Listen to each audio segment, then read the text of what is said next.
علی الحبیب صلی اللہ تعالی علی محمد۔ میٹھے میٹھے اسلامی بھائیوں اور مدنی چینل کے ناظرین، مدنی چینل کے سلسلے دعوت اسلامی کہاں نہیں، دعوت الاسلامیہ این لا توجد، ویئر ایزنٹ دعوت اسلامی، اس سلسلے میں ہم دنیا بھر کے مختلف ممالک میں ہونے والے اجتماعات کو دیکھنے اور سننے کی سعادت حاصل کرتے ہیں۔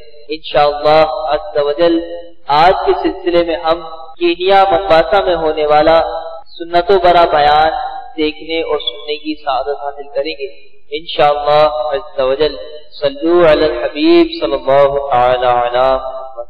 مقبول جہاں بھر میں ہو دعوت اسلامی، صدقہ تجھے اے رب غفار مدینے کا۔ الحمدللہ رب العالمین والصلاة والسلام علی سید المرسلین، اما بعد فاعوذ باللہ من الشیطان الرجیم، بسم اللہ الرحمن الرحیم۔ الصلاة والسلام علیک یا رسول اللہ وعلی آلک واصحابک یا حبیب اللہ۔ الصلاة والسلام علیک یا نبی اللہ وعلی آلک واصحابک یا نور اللہ۔ سرکار مدینہ راحت قلب و سینہ صلی اللہ تعالی علیہ وآلہ وسلم کا فرمان عالی شان ہے، جس نے مجھ پر 10 مرتبہ صبح اور 10 مرتبہ شام درود پاک پڑھا، اسے قیامت کے دن میری شفاعت ملے گی۔ صلو علی الحبیب صلی اللہ تعالی علی محمد۔ کینیا کے شہر ممباسا میں ہم یہاں جمع ہیں۔ ہمارے اسلامی بھائی نے اپنے گھر پر محبت کرنے والے اسلامی بھائیوں کو جمع کیا ہے تاکہ کچھ نیکی کی دعوت پیش کی جا سکے۔ بیان میں جب بھی آپ شریک ہوں تو اسلامی آداب یہ ہیں کہ جو بیان کر رہا ہے اس کی طرف رخ ہونا چاہیے، اور ٹیک لگا کر سننے کو ہمارے علماء منع کرتے ہیں۔ یہ ہمارے یہاں کلچر ہے اور یہ کلچر چل رہا ہے۔ آپ کو پرابلم ہوگا، ابھی میں بھی جانتا ہوں، ایک پریکٹس ہے ٹیک لگا کر بیٹھ کر سننے کی، لیکن اور بھی کئی ایسی ہماری پریکٹس ہیں جو کہ درست نہیں ہیں اور ہم اسے تبدیل کرتے ہیں۔ انہی میں ایک پریکٹس ہماری اللہ اور اس کے رسول کی باتوں کو ٹیک لگا کر اور ٹانگیں لمبی کر کے سننے کا ہے، یا میں نے دیکھا ہے کافی قریب سے، تو یہ درست نہیں ہے۔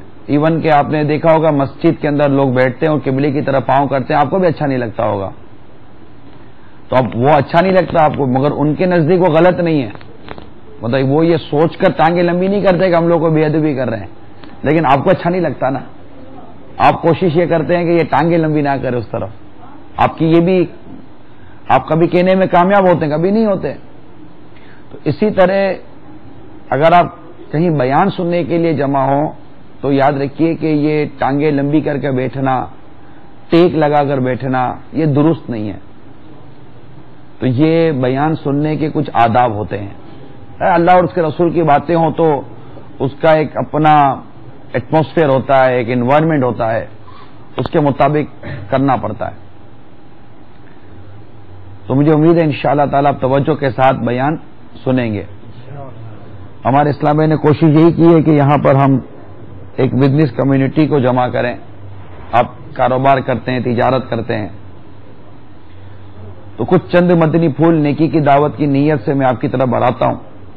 اگر توجہ کے ساتھ آپ نے اس بیان کو سنا، اس میں موجود جو مدنی پھول ہیں اس کو اپنے دل کے مدنی گلدستے میں سجانے میں کامیاب ہو گئے تو امید ہے کہ آپ کو بہت فائدہ ہوگا انشاءاللہ عز و جل۔ صلو علی الحبیب۔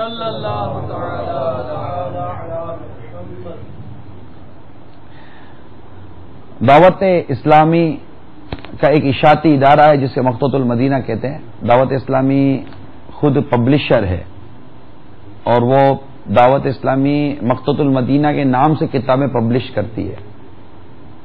الحمدللہ اس کا پورا ایک سیٹ اپ ہے اور پاکستان کے دو اہم شہر کراچی اور لاہور، مرکز الاولیاء باب المدینہ اور مرکز الاولیاء میں الحمدللہ دعوت اسلامی کا اپنا آن پریس ہے.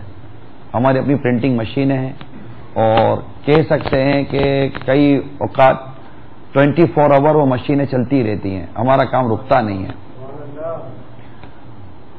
تو اسی مقتوۃ المدینہ نے کتاب چھاپی ہے جس کا نام عیون الحکایات. یہ عربی کتاب تھی. تو دعوت اسلامی کا ایک شعبہ ہے المدینۃ العلمیہ، یہ ایک ڈپارٹمنٹ ہے دعوت اسلامی کا. جیسے مکتبۃ المدینہ میں نے بیان کیا تو ایک دعوت اسلامی شعبہ المدینۃ العلمیہ.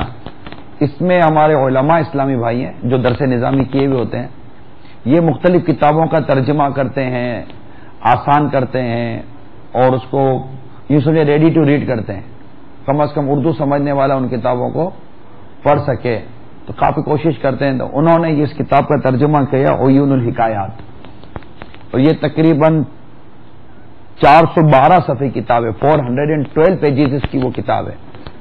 اس کے پیج نمبر 74 پر ایک واقعہ نقل ہے.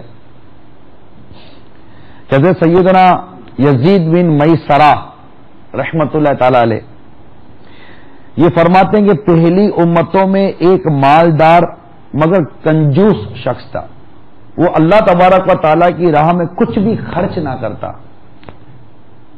ہر وقت کثرت دھن کی دھن یعنی دولت کمانے کی ہی اس کو سوچ لگی رہتی تھی. اس کی مسلسل کوشش یہ رہتی کہ بس کسی طرح مال بڑھتا رہے میرا. اور اس ناعاقبت اندیش یعنی جس کو آخرت کی فکر نہ ہو اسے ناعاقبت اندیش کہیں گے. حریص مال یعنی مال کا لالچی، حریص مال و دولت کی زندگی کے شب و روز یعنی اس کی زندگی کے دن رات اپنے اہل و عیال کے ساتھ خوب عیش و عشرت اور نہایت ہی غفلت کے ساتھ بسر ہو رہے تھے. ایک روز اس کے گھر کے دروازے پر کسی نے دستک دی، ناکنگ ہوئی. اس غافل دولت مند کے غلام نے جب دروازہ کھولا تو سامنے ایک فقیر کو پایا. آنے کا مقصد پوچھا کیوں آئے؟ اس فقیر جو دروازے پر ایک فقیر شخص سامنے تھا اس نے جواب دیا کہ اپنے مالک کو باہر بھیجو، مجھے اس سے کام ہے. غلام نے جو اس کا نوکر تھا، سروینٹ تھا، اس نے جھوٹ بولتے ہوئے کہا کہ وہ تو تیرے ہی جیسے کسی فقیر کی مدد کرنے باہر گئے. فقیر چلا گیا. کچھ دیر کے بعد دوبارہ دروازے پر نوکنگ ہوئی، دستک ہوئی. غلام نے دروازہ کھولا تو وہی فقیر نظر آیا.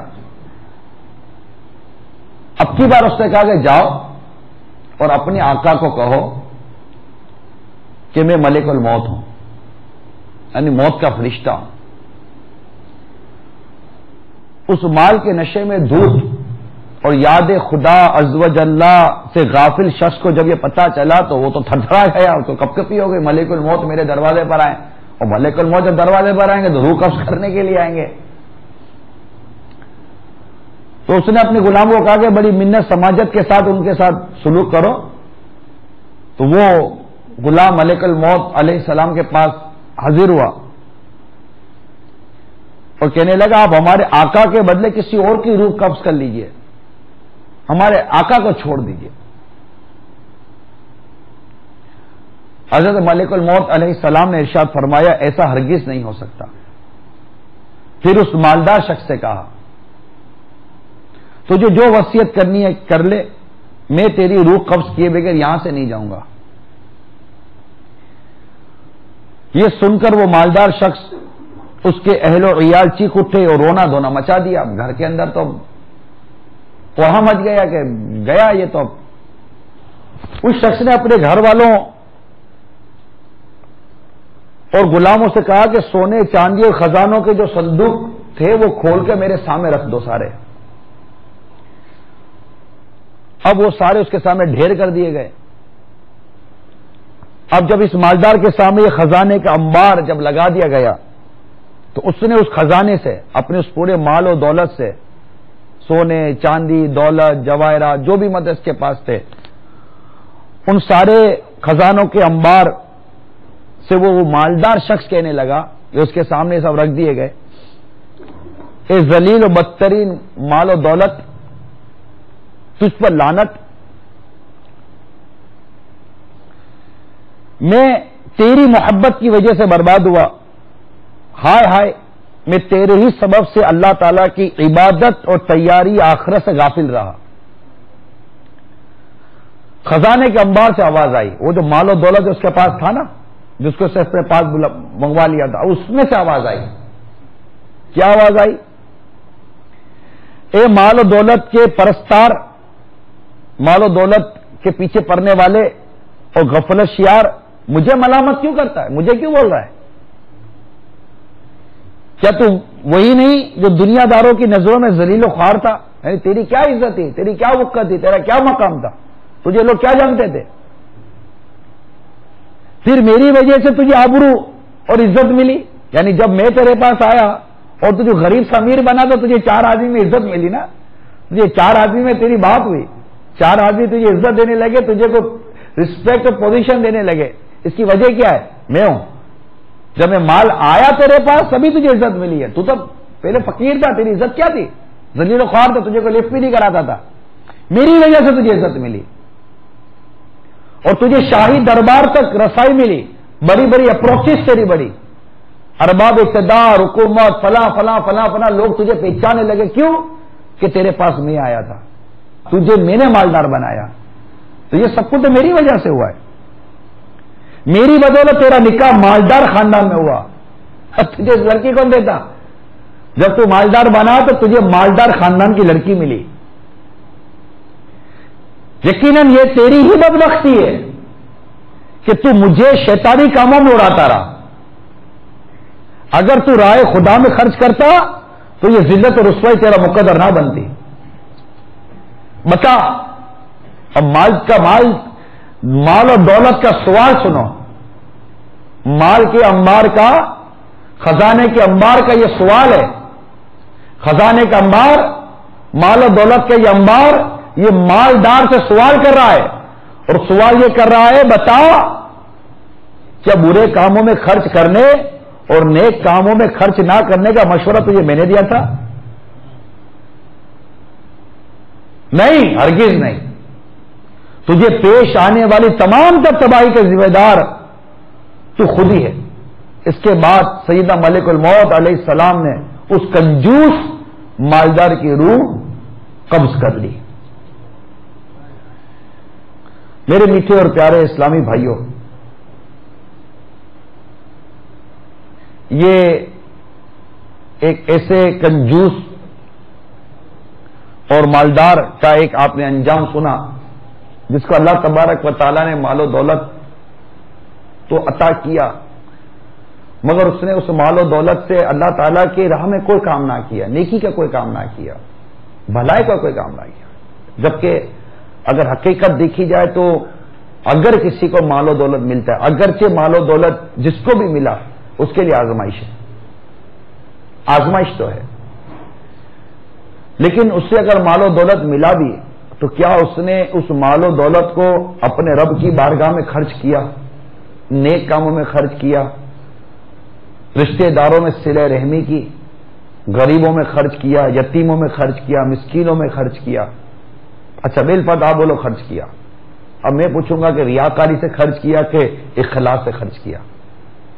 کیا اس نے اس طرح خرچ کیا جس طرح وہ خود کہتا ہے کہ بھائی دائیں ہاتھ سے دو تو بائیں کو پتہ نہ چلے، مگر اس کا خرچ کرنا تو ساری دنیا جانتی ہے، بلکہ اس کے خرچ کرنے کا تو اخبار میں فوٹو چھپتا ہے، اس کے خرچ کرنے کا تو میگزین میں چھاپا جاتا ہے، اس کے خرچ کرنے کو تو اس کو نوبل انعام ملتا ہے، اس کو 4 آدمی اور 50 آدمی میں باقاعدہ اس کی شہرت ہوتی ہے۔ تو اگر اسے خرچ کیا اور خرچ بھی اگر اخلاص سے کیا تو مدینہ مدینہ، اور اخلاص کیا ہے کہ اس میں اللہ کی رضا کے سوا کسی اور کی خوشی کو شامل نہ کرے، محض اللہ کی رضا کے لیے خرچ کرے۔ یہ الگ بات ہے کسی کو دے گا تو خوش تو ہوگا، مگر وہ خوش کرے کس کے لیے؟ اللہ کے لیے. ٹھیک ہے، صدیق اکبر رضی اللہ تعالیٰ عنہ اللہ کی راہ میں خرچ کرتے اور اللہ تعالیٰ خود ان کے خرچ کرنے کی تعریف قرآن میں فرماتا ہے.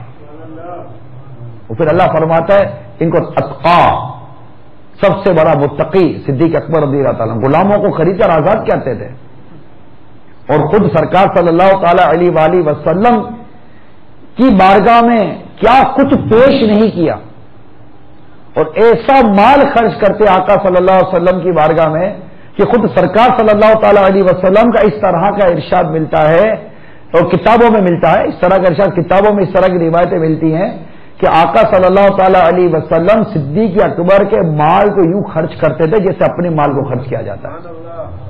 اتنی مطلب کہ اپنائیت، اتنی محبت اور ایسا خلوص صدیق اکبر رضی اللہ تعالی عنہ کے مال خرچ کرنے میں تھا. اور خود سرکار صلی اللہ تعالی وسلم فرماتے ہیں اس طرح کا ارشاد ملتا ہے کہ جس قدر صدیق اکبر کے مال نے مجھے نفع دیا ہے کسی اور کے مال نے نہیں دیا.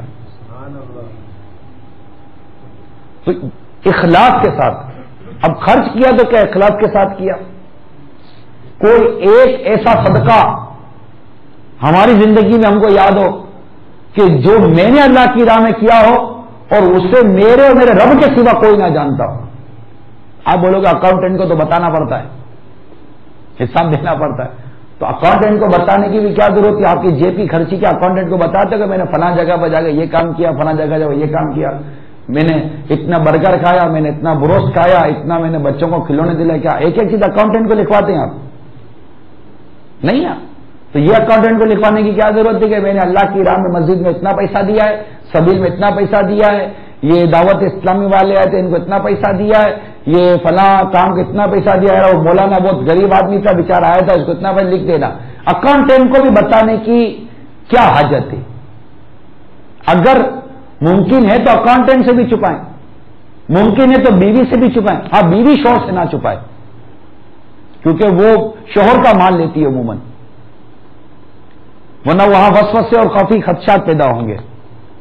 مشورہ دے رہا ہوں. تو ممکن ہو تو اپنی اولاد سے چھپائے، نہ بتائے کسی کو کہ میں نے اللہ کی راہ میں خرچ کیا ہے. یعنی میں ایک چور کے لے کے رہا ہوں تو ہر کام اخلاص کے ساتھ ہونا چاہیے. کیا ایک روپیہ ایسا یاد ہے، ایک روپیہ ایک ایسا یاد ہے جسے میں نے اللہ کی راہ میں خرچ کیا ہو اور وہ میرے اور میرے رب کے سوا کوئی نہ جانتا ہو، بلکہ جس کو دیا وہ بھی نہ جانتا ہو کہ اس کو میں نے دیا ہے؟ ایسا ہے؟ میں یہ نہیں کہتا کہ اگر ایسا نہیں ہے تو ریاکاری ہو گئی، یہ نہیں کہتا. میں تو ایک اخلاص کی اعلیٰ سے اعلیٰ صورتیں بیان کر رہا ہوں. میں کہیں کسی پر ریاکاری ہونے نہ ہونے کی تو کلام ہی نہیں کر رہا. میں تو اخلاص کی اعلیٰ سے اعلیٰ اچھی سے اچھی صورت بیان کر رہا ہوں کہ یہ طے ہے کہ جس نیک کام میں جتنا اخلاص زیادہ ہوگا ثواب اتنا ہی بڑھے گا. جتنا اخلاص زیادہ ہوگا، جتنا خلوص زیادہ ہوگا، جتنی رب کی رضا زیادہ ہوگی، تو ایسے اخراجات کی طرف بڑھیں کہ جو آپ جانتے ہیں، آپ کا رب جانتا ہے، اس کے علاوہ کوئی بھی نہیں جانتا. ایون کہ آپ خود نہیں دینا چاہتے. فور ایگزامپل، آپ نے اپنے ڈرائیور کو بولا، آپ نے اپنے ملازم کو کہا، آپ نے اپنے نوکر کو کہا، کسی کو بھی کہا یار فلاں کو دے کر آ جاؤ، تو یہ بھی تو کہہ سکتے ہیں کہ بیٹا یہ ذرا دے کر آ جاؤ اور یہ کسی اسلامی بھائی کی طرف سے. یہ بھی کہنے کیا ضرورت ہے کہ میری طرف سے، کسی کی طرف سے بیٹا یہ ذرا دے کر آ جاؤ. بھائی گناہ کر کے بھی کیا کسی کو بتاتے؟ جو گناہ کر کے کسی کو نہیں بتاتے اور نہیں بتانا چاہیے، گناہ کا اظہار کرنا یہ بھی گناہ ہے. جب گناہ کر کے کسی کو نہیں بتاتے تو نیکی کر کے کیوں بتاتے؟ جس طرح گناہ کو چھپاتے سے نیکیاں کیوں نہیں چھپاتے؟ کتنے حج کیے یہ سب کو پتا، کتنے عمرے کیے یہ سب کو پتا، کتنا خیرات کی یہ سب کو پتا. یعنی نیکیاں جتنی کی ہیں نا، نیکیاں یہ یاد بھی ہیں اور پتا بھی ہیں اور بیان بھی ہیں. روزانہ گناہ کتنی کے یہ یاد نہیں ہوتا. روزانہ ایک نماز پڑھی یہ یاد ہے، 4 نمازیں نہیں پڑھی یہ بھول گئے. روزانہ کوئی ایک آدھ نیکی کی وہ یاد ہے اور پورا دن گناہ کیا یہ بھول گئے. یعنی یہ کتنی بڑی بدبختی ہے کہ بندے کو نیکی کر کے یاد رہتی ہے، صرف نیکی کر کے یاد رہتی ہے اور گناہ بھول جاتا ہے وہ. جبکہ نیکی کر کے بھول جاؤ، گناہ کو یاد رکھو. کہ نیکی کی اللہ کی بارگاہ میں پہنچی، اللہ تعالیٰ اس کا اجر عطا کرے گا. پھر جس کے ساتھ نیکی کی اس سے ریوارڈ لینے کے بجائے اللہ تعالیٰ سے اجر کا طالب رہے نا، کہ اللہ تعالیٰ مجھے اس کا اجر عطا کرے گا، اللہ تعالیٰ مجھے اس کا ثواب عطا کرے گا. اور ہم نے جو مال خرچ کیا، جس پر خرچ کیا، اللہ جانتا ہے ہم نے کس پر کیا خرچ کیا. اور پھر خرچ بھی حلال سے کرنا ہے، حرام سے نہیں کرنا. کہ اللہ تبارک و تعالیٰ پاک ہے اور پاک مال کو قبول فرماتا ہے. بیوی بچوں پر بھی خرچ کرنا. یہاں جب خرچ کرنے کی بات آتی ہے تو ایک کانسیپٹ میں کلیئر کر دو، یاد رکھیے کہ بیوی بچوں پر بھی جائز طریقے سے خرچ کرنا، اس کو حدیث پاک میں بہترین صدقہ کہا گیا ہے. خالی باہر نہیں، ایسا نہیں بیوی بچے آپ کے اس کو خرچے کو ترسیں اور آپ باہر سخی مشہور ہو، بیوی بچے ایک ایک پائی کے محتاج بنے رہے. اور ایسا بھی نہیں ہے کہ بیوی بچوں کو اتنا دے دو کہ وہ اللہ کی نافرمانی پر اتر آئے. اگر آپ کا مال آپ کی بیوی بچے خرچ کرتے ہیں تو آپ بیوی بچوں کو انسٹرکشن نہیں دے سکتے کہ بیٹا یہ جائز ہے یہ ناجائز ہے. غلط خرچ نہیں کرنا، اور غلط خرچ کرنے پر ہاتھ نہیں روک سکتے، آپ منع نہیں کر سکتے. آپ بولو گھر میں لڑائی ہوگی، آپ اللہ کی نافرمانی مت کرو، اللہ تعالیٰ ان کے دلوں کو پھیرے گا. البتہ میرے میٹھے اور پیارے اسلامی بھائیوں، بات میں کر رہا تھا ایک ایسے شخص کی جو اللہ کی راہ میں خرچ نہیں کر رہا تھا اور اس نے اپنے سارے مال و دولت کو گناہوں میں خرچ کیا. آخر کار موت آ گئی اور موت اس کو لے کر چلی گئی. اللہ تعالیٰ سے ہم عافیت کا سوال کرتے ہیں. یہ حقیقت ہے کہ بعض اوقات اللہ تعالیٰ کثرت مال و منال سے نواز کر بھی آزمائش میں ڈال دیتا ہے. جیسا کہ دعوت اسلامی کے اشاعتی ادارے مکتبۃ المدینہ کی مطبوعہ 1548 1548 پیجز پر مشتمل کتاب فیضان سنت جلد اول کے پیج نمبر 682 پر ہے، صحت کی نعمت اور دولت کی کثرت اکثر مبتلا معصیت کر دیتی ہے. صحت کی نعمت اور دولت کی کثرت اکثر گناہوں میں مبتلا کر دیتی ہے. لہذا جو حسین و شاندار یا خوب جاندار یا زبردست مالدار یا صاحب اقتدار ہو، اس کو اللہ عز و جل کی خفیہ تدبیر سے بہت زیادہ ڈرنے کی ضرورت ہے. جیسا کہ حضرت سیدنا حسن بصری رحمت اللہ تعالی علیہ فرماتے، جس شخص پر اللہ تعالی دنیا میں روزی میں خوب کثرت، فرما بردار اولاد کی نعمت، مال و دولت، حسین صورت، اچھی صحت، منصب و وجاہت، عہدہ و وزارت یا صدارت یا حکومت وغیرہ کے ذریعے فراخی کرے، خوشحالی کرے، مگر اسے یہ اندیشہ نہ ہو، یعنی یہ سب کچھ اسے ملے اور یہ ملنے کے بعد اسے یہ اندیشہ نہ ہو، اسے یہ ڈر نہ ہو، یہ فیلنگس اگر اس کی نہیں ہے کہ کہیں یہ سب کچھ جو آسائشیں جو مجھے مل رہی ہیں یہ کہیں اللہ تعالیٰ کی خفیہ تدبیر تو نہیں ہے. خفیہ تدبیر آپ سمجھتے ہیں؟ خفیہ تدبیر یعنی کب کیا ہو جائے، آج یہ کل کیا ہو جائے، پرسوں یہ کل کیا ہو جائے. جیسے کہ آپ دیکھتے ہیں کہ کئی ایسے مسلمان ہوتے ہیں جو اچانک کافر ہو جاتے ہیں، ہوتے ہیں نا، کفر بک دیتے ہیں. اور کئی ایسے کافر ہوتے ہیں جو اچانک مسلمان ہو جاتے ہیں، ہے نا. یہ اللہ کی خفیہ تدبیر ہے کہ کب کس سے ایمان سلب کر لیتا ہے، کب کس کو ایمان کی نعمت دے دیتا ہے، کب کس سے کب کیا لے لے، کب کس کو کیا دے دے. یہ اللہ تعالیٰ بے نیاز ہے اور یہ اس کی خفیہ تدبیر ہے جسے ہم نہیں جانتے.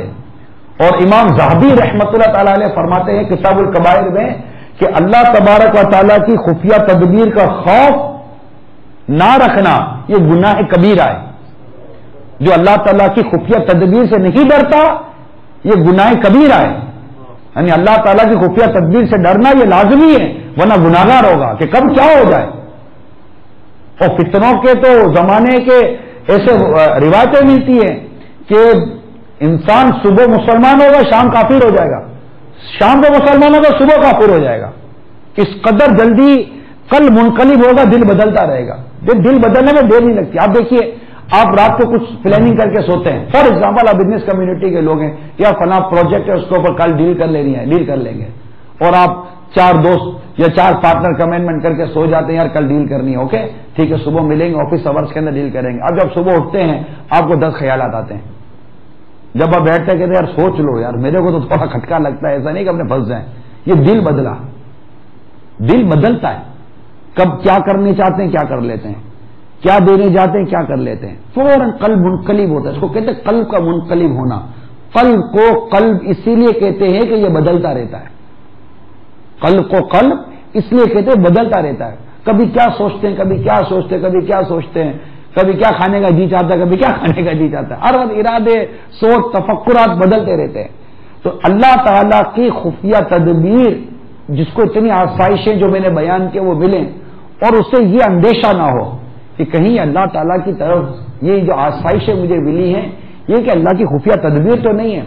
تو آپ فرماتے ہیں حضرت حسن بصری رحمۃ اللہ تعالی علیہ, تو ایسا شخص اللہ کی خفیہ تدبیر سے غافل ہے.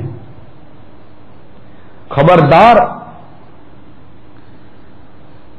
اے مالدار, خبردار اے سرمایہ دار, خبردار اے صاحب اقتدار, خبردار اے افسر عہدے دار, رب عزیز و قدیر کی خفیہ تدبیر سے خبردار. کہیں ایسا نہ ہو کہ ملی ہوئی جانی, مالی یا حکومتی نعمتوں کے ذریعے ظلم, تکبر, سرکشی اور طرح طرح کے گناہوں کا سلسلہ بڑھتا رہے, اور کسایا یہ خوبصورت بدن اور مال و دھن جہنم کا ایندھن بننے کا سبب بن جائے. اس ضمن میں حدیث نبوی ماں آیت قرآنی سنیے اور اللہ کی خفیہ تدبیر سے تھرائیے.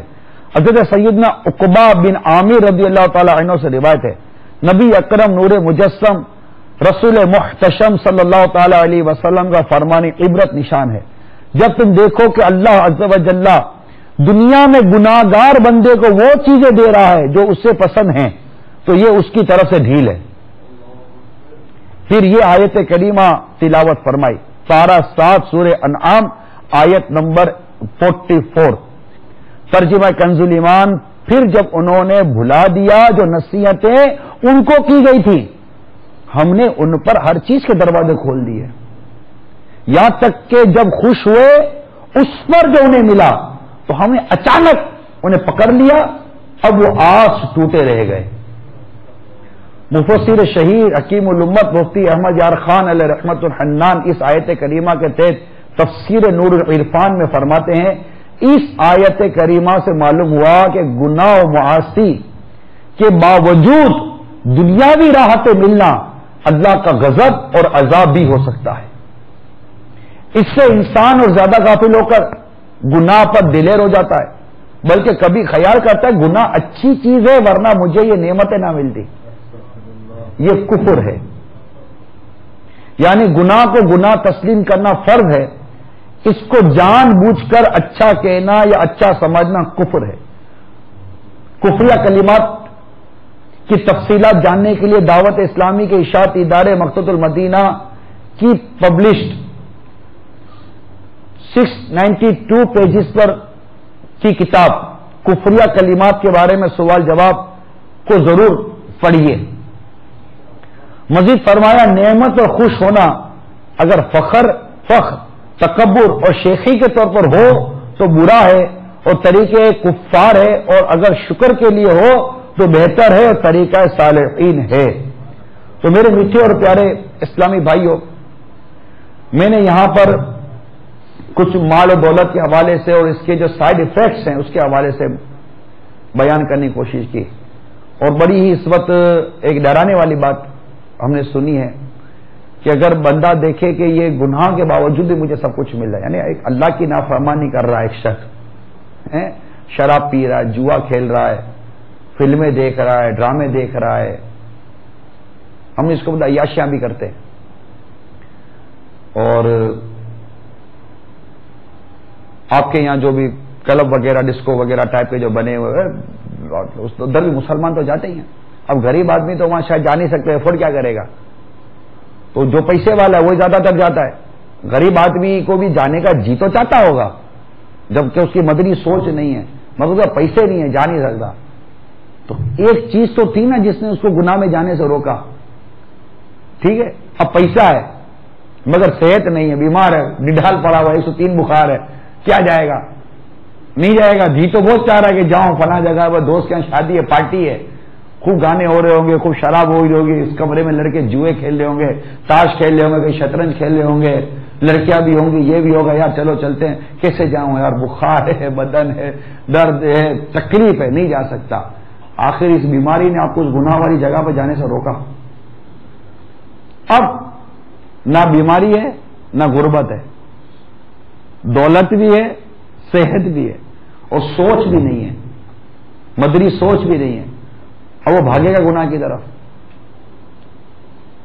نتیجہ کیا نکلے گا؟ اس لیے کئی مرتبہ دیکھا ہے کہ صحت اور دولت یہ دونوں چیزیں بہت زیادہ گناہوں کی طرف لے جاتی ہیں. اللہ تعالی ہمیں عمل کی توفیق عطا فرمائے اور مال کے فتنے سے بچائے. تو اب اس طرح یہ ملنا گناہوں کے باوجود, جو ہم نے آیت کریمہ پڑھی سنی, جو ترجمہ سنا, جو اس کی وضاحت ہم نے سنی, اس پر غور کیجئے کہ جو گناہوں کے باوجود اس کو وہ سب کچھ مل رہا ہے جسے وہ پسند کرتا ہے. تو یہ اللہ تعالیٰ کی خفیہ تدبیر ہے. اس کو ڈرنا چاہیے کہ کہیں یہ میرے لیے آزمائش نہ ہو اور یہ کہیں میرے لیے عذاب کا سبب نہ بنے. بہت یہ ایک باریک یعنی بہت ہی ایک اہم ترین پوائنٹ ہے, یہ بہت اہم ترین بات ہے, بہت اہم ترین مدنی پھول ہے. اس کو سمجھنے کی کوشش کریں پلیز. اور اللہ تعالیٰ نے اگر آپ کو مال و دولت دیا ہے یا مال و دولت ہمیں لینی ہے تو اس کے لیے جائز طریقہ استعمال کریں. اللہ کا رزق اللہ کو راضی کر کے لیا جا سکتا ہے. ہم اللہ کو ناراض کر کے اس کا رزق لیتے ہی ہم غلط کرتے ہیں. مل تو وہی رہا ہے جو ہمارے نصیب میں ہے. یہ نہیں ہو سکتا کہ آپ کو وہ ملا ہو جو آپ کے نصیب میں نہ ہو. یہ ہو ہی نہیں سکتا. جو میرا ہے نا وہ میرا ہی ہے, میرا کوئی بھی نہیں لے سکتا. جو آپ کا ہے وہ آپ کا ہے, آپ کو کوئی بھی نہیں لے سکتا. Never never never never, possible ہی نہیں ہے کہ میرا حصہ آپ لے جاؤ اور آپ کا حصہ میں لے جاؤں. اب جب یہ ہمارا ذہن بنا ہوا ہے اور یہ ہم جانتے ہیں کہ میرا حصہ مجھے ہی ملنا ہے تو میں جائز طریقے سے کیوں نہ لوں؟ کیا ضرورت ہے سودی کاروبار کرنے کی؟ کیا ضرورت ہے رشوتوں کے ذریعے کام کرنے کی؟ کیا ضرورت ہے جھوٹ بولنے کی, ملاوٹیں کرنے کی؟ خالی سیٹ لوگ نہیں کرتے, پیسے والے نہیں کرتے, نوکر بھی کرتے. سیٹوں کو نوکر جتنی ڈنڈی مارتے کوئی بھی نہیں مارتا ہوگا. ناجائز طریقے سے ڈنڈیاں مارتے ہیں نا. سیٹ نے بولا جا یہ 2 پیٹرول بھرا کے لے آؤ گاڑی کے اندر, وہ پیٹرول بھرانے کے لیے گیا, ڈنڈی ماری.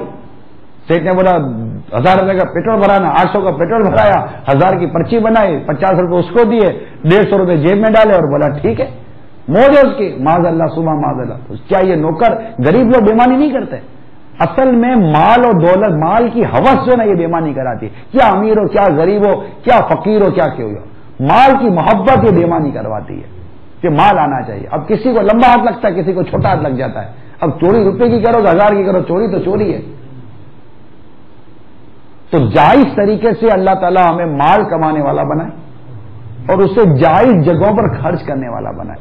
ہر وقت یہ بات نوٹ کریں کہ کبھی بھی موت آ سکتی ہے, اور موت اللہ مجھے اچھی حالت پر دے, اللہ سجدے میں موت دے, اللہ آقا کے گنبد خضرا کے سائے میں موت دے, ایمان پر موت دے, اور مدینے پاک میں آقا کے قدموں میں بقیہ پاک میں اللہ تعالیٰ مدفن عطا فرما دے.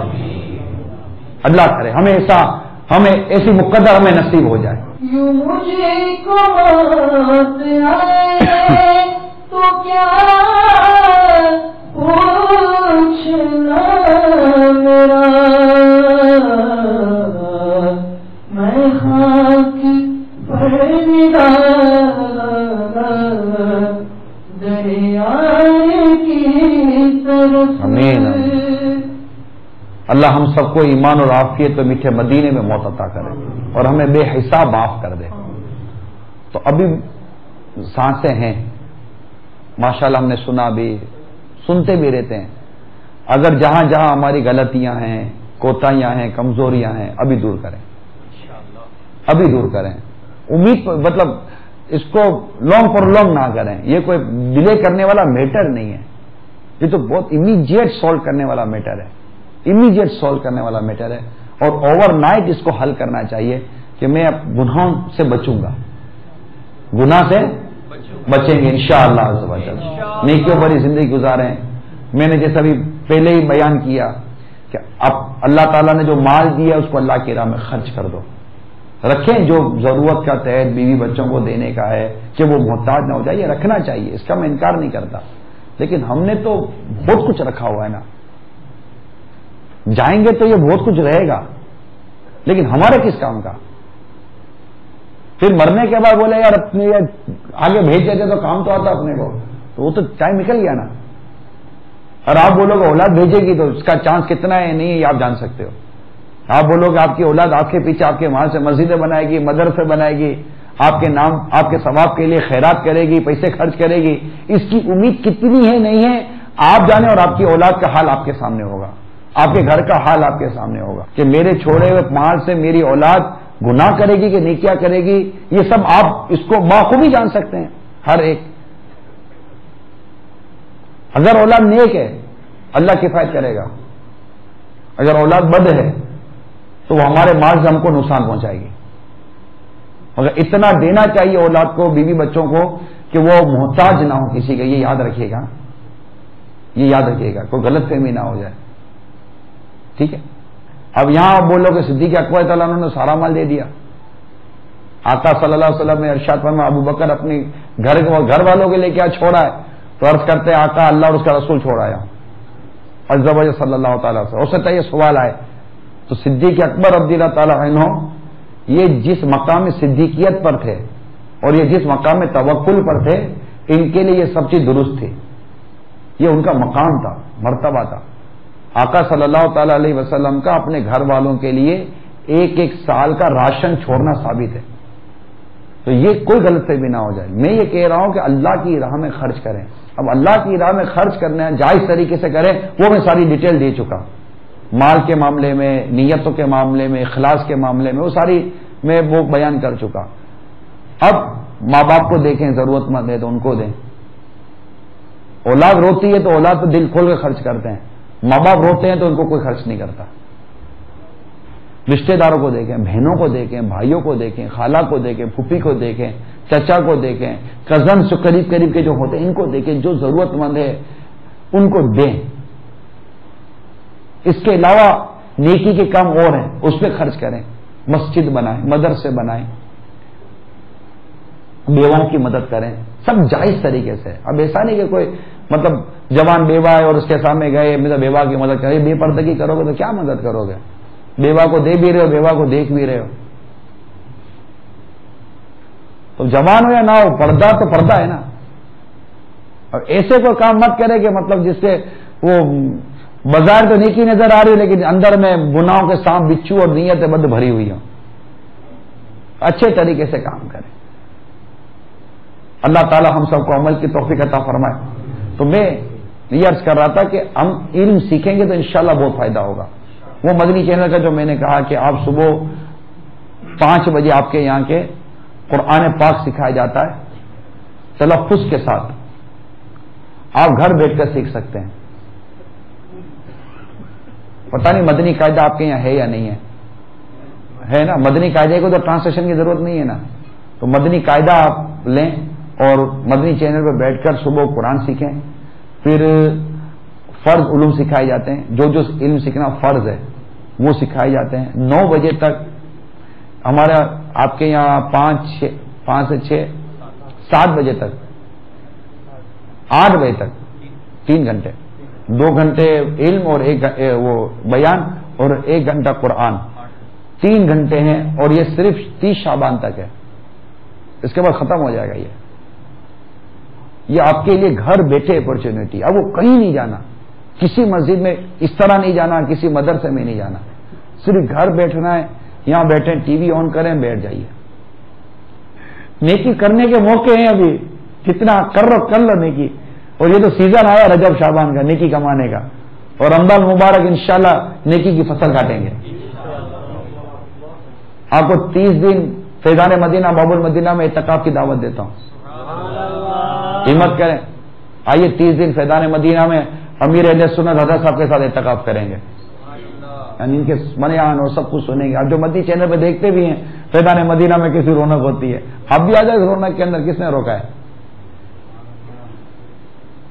قافلوں میں سفر کریں, 3 دن ہر مہینے قافلے میں سفر کریں, نماز غسل وضو, انشاءاللہ آپ دیکھیے گا کیسا درست ہوتا ہے. 3 دن, صرف 3 دن, 30 دن میں روزانہ فکر مدینہ کریں, مدنی انعامات پر عمل کریں. گھر بیٹھے یہ کام چند کیے جا سکتے ہیں, کوئی پوچھنے کے لیے نہیں آئے گا, آپ کو کسی کو بتانے کی ضرورت نہیں ہے. آپ یقین مانیے, آپ کے اندر تبدیلی نہ آئے تو مجھے کہنا. آپ کو سکون, راحت, فرحت, گھر میں سکون, میاں بیوی میں سکون, اولاد کا سکون, کاروبار میں سکون نہ ملے تو آپ کہنا کہ یار یہ کیسا فارمولہ دے گا. انشاءاللہ ایسا مدنی فارمولہ ہے, اگر آپ نے صحیح طور پر اس فارمولے پر عمل کیا انشاءاللہ آپ کو دنیا میں بڑا سکون نصیب ہوگا. اور جو بے چینی آئے گی نا, وہ بے چینی یہ آئے گی کاش میں جلدی مدینے چلا جاؤں. یہ مدینے کی بے چینی آئے گی, اور یہ بے چینی دعوت اسلامی کے ماحول میں تقسیم کی جاتی ہے. میرے دل کو درد الفت وہ سکون دے الہی, میری بے قراریوں کو نہ کبھی قرار آئے. تو انشاءاللہ مدینے جانے کی طرف بڑھ جائے گی. اللہ تعالی ہم سب کو عمل کرنے کی توفیق عطا فرمائے. میں صاحب خانہ کا شکریہ ادا کرتا ہوں جس نے ماشاءاللہ آپ سب کو جمع کیا, ہمیں دعوت دی, ہم آئے, بیٹھے, نیکی کی دعوت ہوئی. میں امید کرتا ہوں اللہ تعالیٰ سے دعا بھی کرتا ہوں اللہ تعالیٰ اس کام کا انہیں خوب اجر عطا فرمائے, ان کی اور ہم سب کی مغفرت کا ذریعہ بنائے. اور آپ کو دعوت دیتا ہوں کہ ایسے کام آپ بھی اپنے گھر میں کریں انشاءاللہ. آپ کو دعوت اسلامی کا ماحول ملے گا. جیسے انہوں نے کیا آپ بھی نیت کریں گے انشاءاللہ میں بھی کروں گا, وہ کہیں میں بھی کروں گا. اب کیا ہوگا کہ آپ اپنی اپنی جو بھی اپروچز ہیں ان کو جمع کریں گے. انہوں نے اپنی طاقت سے جمع کیا, جو آئے آئے, جو نہیں آئے مجبوری ہوگی, مگر دعوت دی. ان کو دعوت دینے کا اللہ نے جب تو ثواب ملے گا. اسلام بھائی نے دعوت دی. اسی طرح یہ کریں. نیروبی والے بیٹھے نیروبی میں کریں, گھر گھر جا کر نیکی کی دعوت دیں, کوئی حرج نہیں ہے. ہمارے فاروق بھائی ہیں ماشاءاللہ, انہوں نے ہماری ان کے والد صاحب ہیں, انہوں نے 2-3 دن خدمت کی. اللہ ان کو اجر عطا فرمائے. ہمیں رکھا, کھلایا, پلایا, سلایا, بہت خدمت کی انہوں نے. اللہ ان کو اجر عطا کرے. خدمت بھی کی اور شکریہ بھی ادا کرتے ہیں. دیکھو کیسے لوگ ہیں. تو آپ بھی کریں, یہ موقع ہوتے ہیں. آپ گھر میں بلائیں کسی کو, مبلغ کو بلائیں, دعوت اسلامی والے کو, انشاءاللہ نعتیں بھی پڑھیں گے, تلاوت بھی کریں گے, کوئی نیکی کی دعوت دیں گے. اب آپ کے بلانے پر, اجتماع کرنے پر کسی کا دل چھوٹکا گیا, وہ نیکی کے راہ پر آ گیا, آپ پہ بھی وارے نیارے ہو جائیں گے. ہفتہ وار اجتماع میں پابندی سے شرکت کریں. یہ نہیں یہ آئے گا, وہ آئے گا, یہ بیان کرے گا, وہ بیان کرے گا. کنز الایمان مسجد میں آپ کا ہفتہ وار اجتماع ہوتا ہے جمعرات کو, مغرب کا عشاء آپ کے لیے تو بالکل فری ٹائم ہے. مسجد میں نماز پڑھے مغرب کی, بیٹھ جائیے, بیان میں شرکت کیجیے, سر جھکا کر بیان سنیے, ذکر کیجیے, دعا کیجیے, عشاء پڑھے چلے جائیں. کتنا ٹائم لگے گا؟ 1-1.5 گھنٹہ بھی نہیں ہے. اس 1.5 گھنٹے کے اندر پورے ہفتے کی پالش ہو جائے گی آپ کی. اتنی مٹی چڑھی ہوئی ہوگی انشاءاللہ 1.5 گھنٹے میں سب جھڑ جائے گی. ایک جذبہ ملے گا, ایک نیکی کا, پرہیزگاری کا. اسلامی بہنیں کام کریں, مدنی کام کریں. اسلامی بہنوں میں کتنی بے حیائی ہے. اگر اسلامی بہنیں میری آواز سن رہی ہیں, میں ان سے مدنی التجا کرتا ہوں کہ تمہیں خاتون جنت رضی اللہ تعالی عنہا کا صدقہ نصیب ہو اور پردہ نصیب ہو, ساری اسلامی بہنوں کو. تو آپ اس کے لیے کوشش کریں. اسلامی بہنیں دیکھ رہی ہیں کتنی بے پردگی ہے. گھر گھر نیکی کی دعوت دیں. بازاروں میں جاتی ہو, شاپنگ سینٹروں میں جاتی ہو, یہ کرنے جاتی ہو, وہ کرنے جاتی ہو, یہ سب کرنے کی ضرورت نہیں ہے. نیکی کی دعوت دینے جائیے, فیضان سنت کا درس دینے جائیے, اسلامی بہنوں کو با پردہ بنانے جائیے. یہ بے پردگی جس دن رک گئی نا, ہمارا معاشرہ سدھرتا چلا جائے گا. اس کے لیے اسلامی بہنیں اپنا کردار ادا کریں, اسلامی بھائی اپنا کردار ادا کریں. انشاءاللہ مل جل کر کوشش کریں گے. اللہ عمل کی توفیق عطا فرمائے. آمین بجاہ النبی الامین صلی اللہ تعالی علیہ وآلہ وسلم.